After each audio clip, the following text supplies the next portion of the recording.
Samera Al Zahiri wore elegance like armor, but beneath the diamonds and silk she hid a storm. Farid Qabbani, her charming businessman husband, thought his affair with their Filipina maid Alona Reyes would remain a secret, but secrets in Dubai's wealthiest homes have a way of bleeding into the open. When betrayal turned to obsession, and obsession to control, one of them didn't live to see the next sunrise. Samera Al Zahiri had always been the picture of Dubai's upper elite, graceful, well-dressed, and respected in the social circles of Jumeirah's gated communities. Her marriage to Farid Qabbani, a charismatic Lebanese businessman, was the kind that invited envy. They hosted dinners that were the talk of the city, attended charity events in perfect coordination, and vacationed in Europe twice a year. But behind the closed doors of their pristine villa, something had begun to shift. It started subtly, the way it always does. Farid became harder to reach, arriving home later than usual, excusing himself from family outings for urgent meetings, and spending an unusual amount of time in the home office. Samera, who had always trusted her husband, tried to dismiss her unease, blaming stress and the pressure of business. The villa itself ran like a well-oiled machine, maintained by a team of staff who knew when to be visible and when to disappear. Among them was a new presence, Alona Reyes, a 24-year-old Filipina maid recently hired through an agency. She was quiet, meticulous in her work, and almost invisible in her movements. She avoided small talk, kept her head low, and followed instructions to the letter. Samera initially saw her as efficient and reliable, someone who made the household quieter, more orderly. But then came the observations that wouldn't leave her mind. She noticed how Farid's eyes lingered a moment, too long when Alona passed by, how he complimented her cleaning with an overly soft tone, how he started taking his meals in the study instead of with Samera. The doubt grew slowly but steadily. One afternoon, Samera noticed Alona had changed her usual routine. She was doing laundry at an unusual hour. Samera brushed it off until she found one of her silk robes missing. A few days later, she found it returned in the closet, folded differently, as if by unfamiliar hands. She began watching the interactions more closely. Alona flinched when Farid spoke. She avoided looking at him directly, but tensed when his footsteps echoed through the corridor. The distance between husband and wife, once emotional, became physical. Farid stopped touching Samera altogether. He claimed exhaustion, jet lag, and stress, but his excuses lacked conviction.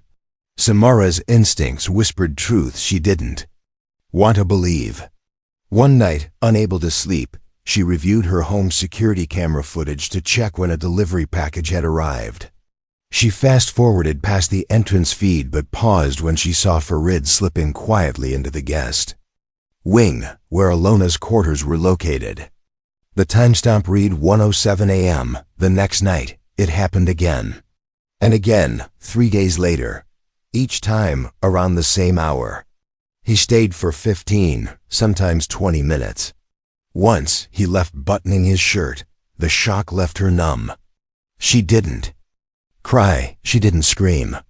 She simply stared at the screen, heart pounding but face cold. The betrayal was undeniable.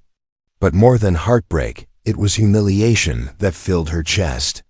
She had given up years of her life for this man, stood by him when rumors of financial misdealings had threatened his company. And now in her own home, he had crossed the ultimate line. Samera didn't confront Farid. She knew his charm would twist the truth, and she wasn't ready to hear him lie to her face. Instead, she began collecting the footage, downloading clips to her encrypted drive, saving them under innocuous file names. She followed routines as if nothing had changed. But everything had. Her morning coffees tasted bitter. Her smiles became rehearsed. Even her clothes, once carefully chosen, felt like costumes. Inside, she was unraveling, but outside, the illusion remained flawless. Dubai's sun still shone, the villa still gleamed, and the staff still moved like clockwork. No one could see what was coming. Not even Farid. The weight of knowing the truth began to gnaw at Samera from the inside. Each day became a performance, a carefully staged act in a house built on betrayal. She moved through the rooms like a ghost, her once vibrant presence now hollowed by silent fury. Her routines remained unchanged on the surface, but her mind raced constantly. Every glance she exchanged with Farid felt like a battle between what she knew and what she pretended not to know. She watched him lie, watched him eat the food she had no desire to cook for him, watched him sleep in the bed he defiled with his. Betrayal, and she waited. Samera's internal world became colder, more methodical. She began noticing things she had never paid attention to before. The subtle changes in Farid's behavior when Alona entered a room. The way Alona tried to blend into walls, avoiding Samera's gaze. Samera began tracking more footage, going back weeks. She noticed Farid's pattern. His visits to Alona's room always happened after midnight, lasting under half an hour. But what disturbed her more was Alona's body language. The girl wasn't participating willingly. Her posture was rigid, her expression unreadable, her shoulders always hunched as though bracing for something. What Samera had initially assumed to be a consensual affair now hinted at something darker. A power imbalance, a misuse of control, maybe even coercion. Samera didn't confront Alona directly, but she started observing her more closely. She noticed the bruises first. Faint marks on the maid's wrist, a small cut near her collarbone, a limp that disappeared within a day. No one else in the house seemed to notice, or perhaps no one dared to acknowledge it. The silence in the villa was louder than ever. Samera found herself resenting Alona, not just as the other woman, but as a reminder of how far her marriage had decayed. And yet, she also felt something else, something close to pity. The girl was young, far from home, and likely trapped in a situation she didn't ask for. Samera began to question how much choice Alona really had. Layla Qureshi, her oldest friend, and one of the few people Samera trusted, noticed the change. Samera met her at a cafe under the pretense of catching up, but Layla saw the tension in her friend's posture, the hollow behind her eyes. Samera didn't give away details but hinted at betrayal. Layla suggested the logical route: leave him, take legal action, protect herself. But Samera said nothing in return. The truth was, she didn't want justice, she wanted control. She didn't want to be the abandoned wife. She wanted to be the one who ended the story on her terms. Farid's behavior at home grew more erratic. He was more possessive of his devices, snapping at the maid staff if they entered his study unannounced. He no longer kissed Samera goodbye when leaving for the office. He stopped attending their usual Friday gatherings with other couples. It was as if he had stopped pretending altogether. Alona, too, became more withdrawn. Her movements became slower, more robotic. She barely ate during meal breaks. Samera started noticing how Farid would raise his voice when speaking to her behind closed doors. Once, she passed by the guest wing and heard a loud thud followed by silence. When she returned an hour later, Alona was cleaning the floor with a bandaged hand. That was when Samera's anger turned into something sharper. No longer was it about betrayal. It was about reclaiming power. This wasn't just about infidelity anymore. It was about a man who thought he could do anything to anyone without consequence, and she wasn't going to let that happen. The idea started small, just a passing thought, but over the next few days, it grew. She disabled 2 outdoor cameras under the excuse of system updates. She scheduled the remaining staff for a weekend off. She made dinner reservations for a date night Farid had forgotten about, then canceled them quietly without informing him. Every step was subtle, deliberate. Samera's mind, once filled with grief, now held only purpose. Something had broken inside her, and in its place was a quiet storm waiting to be unleashed. The weekend arrived with unnatural stillness. The villa, usually filled with footsteps and murmurs of the household staff, stood eerily silent. Samera had sent the others away under the pretense of a surprise anniversary celebration. Only Alona remained, instructed to stay back and help with the preparations. Farid, distracted and absorbed in his own world, hadn't questioned any of it. He barely noticed anything lately, too preoccupied with the lies he believed he was getting away with. To him, this was just another weekend. To Samera, it was the culmination of weeks of planning. The day moved slowly, the weight of anticipation pressing against the walls. Samera spent most of it moving from room to room, ensuring everything appeared perfect. She laid out Farid's favorite dinner, prepared the wine he liked, and dressed in the silk robe he once praised years ago, before his eyes wandered.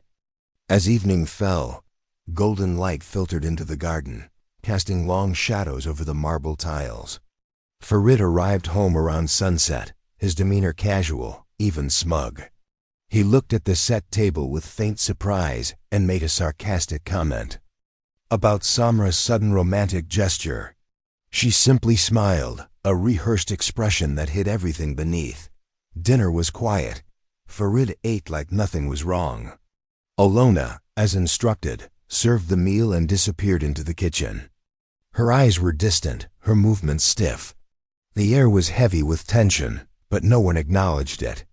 As the evening wore on, Farid grew drowsy, likely from the glass of wine Samera had carefully prepared for him.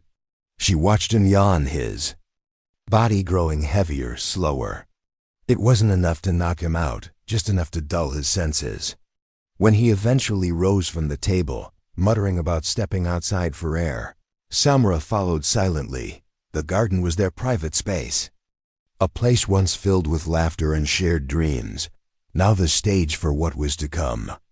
Farid stood near the stone bench, scrolling on his phone, unaware of her approaching footsteps.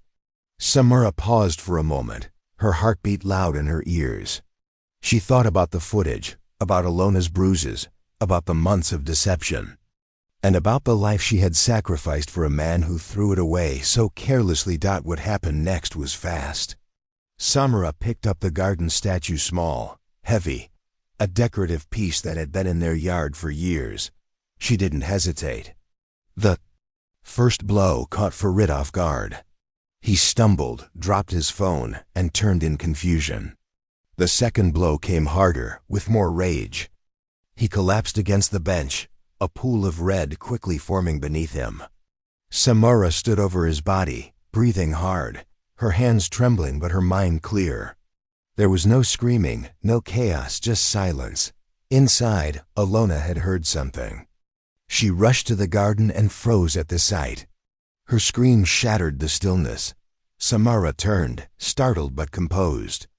Alona's face went pale as she took in the scene. The broken body, the blood, the woman standing over it with dead eyes.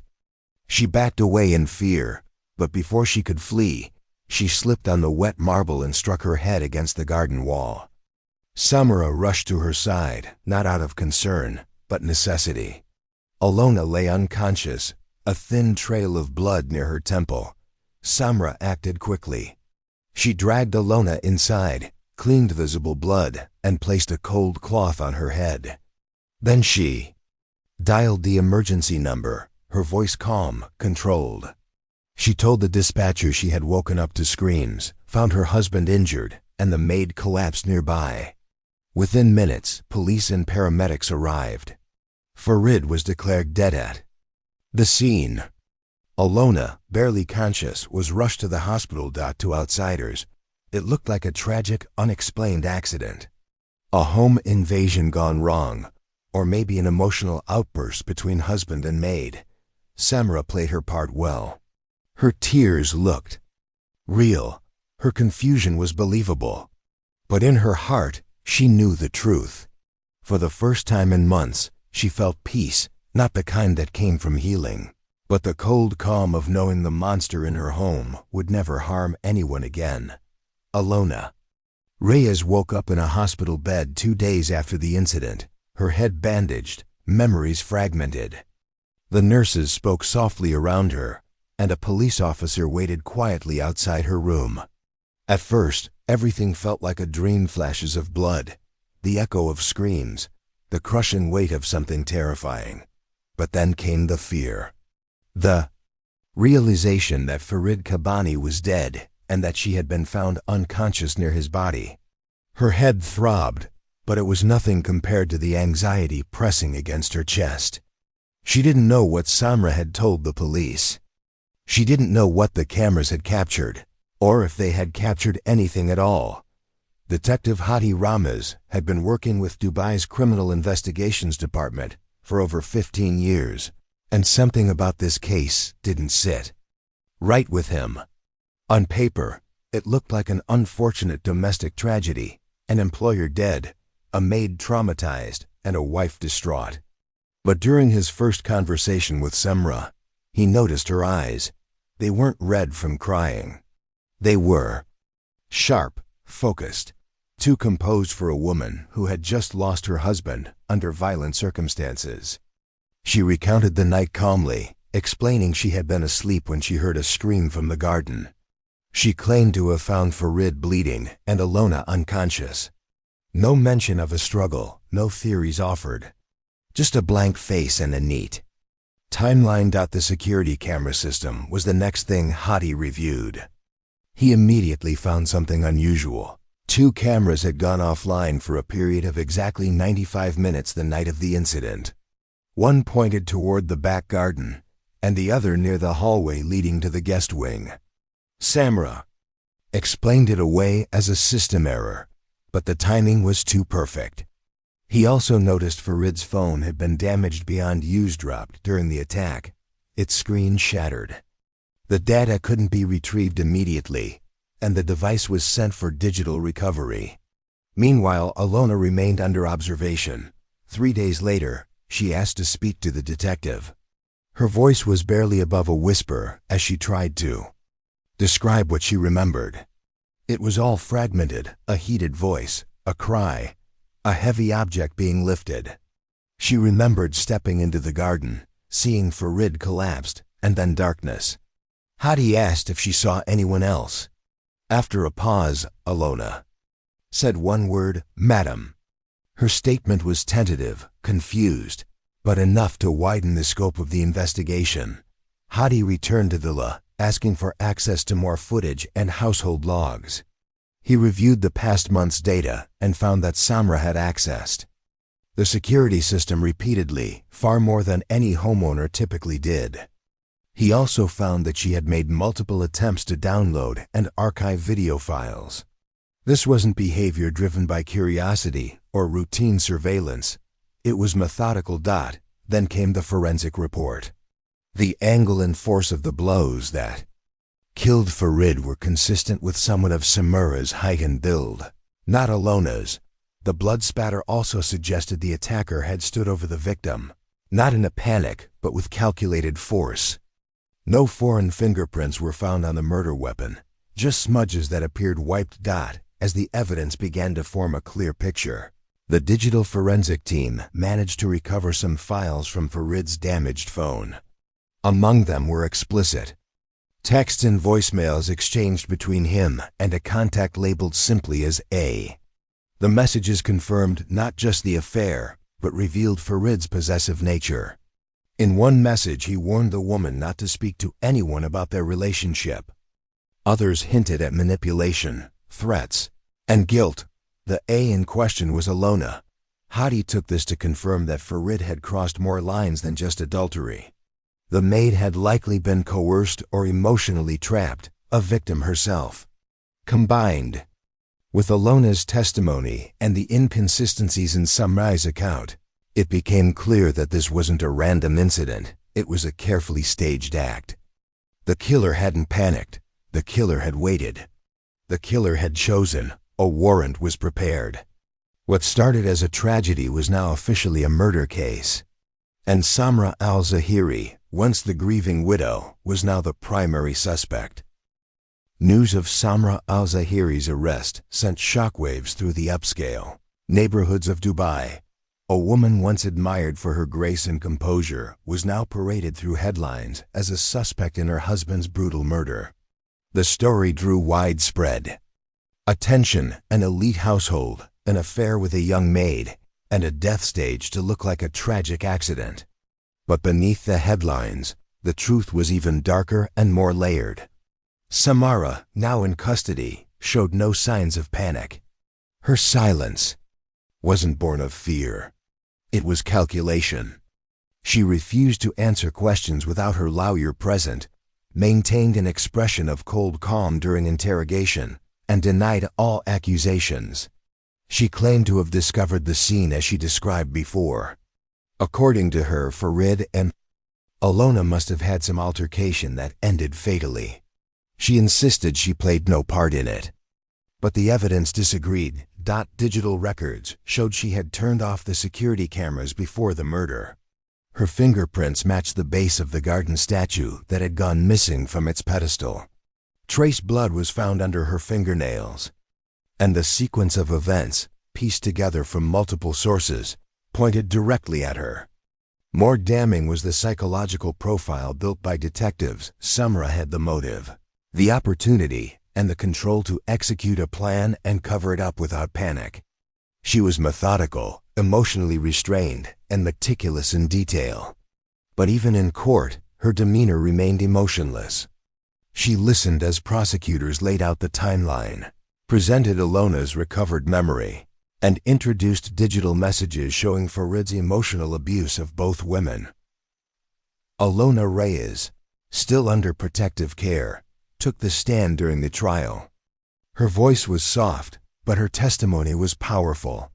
She described how Farid had started approaching her months ago, first with kindness, then with pressure. He manipulated her, promising to help her family back home, threatening to cancel her work visa when she resisted. She detailed the nights he came to her room, the threats, the fear. She also described the night of the murder, saying she heard Samera's voice in the garden, angry, then silence, then the sound of something heavy striking against flesh. She remembered rushing outside, seeing Farid's body, and then collapsing after being struck in panic or to silence her. Though her memory was incomplete, it was enough to establish that Samera had been present and not asleep as she initially claimed. Her motive had taken shape: clearly humiliation, betrayal, and a deep, burning sense of control slipping away. But what disturbed people the most wasn't the act itself. It was how calmly she had planned and executed it, how perfectly she tried to erase herself from the crime scene, how she wore grief like a costume. The jury took less than 2 hours to find her guilty of first-degree murder. Samera was sentenced to 25 years in a high-security correctional facility just outside Dubai. She showed no emotion when the sentence was read. No tears, no outburst. Just the same cold silence she had carried since the night of the killing. Some believed she felt justified, that she had convinced herself she had restored balance. Others saw her as a predator hiding behind elegance and wealth. In prison, Samera remained quiet and reserved. She kept to herself, didn't speak to other inmates, and never spoke about the crime. But her name became infamous, a symbol of what happens when betrayal and rage mix behind closed gates. Alona, on the other hand, was placed in a protective program and quietly returned to the Philippines with assistance from women's rights organizations.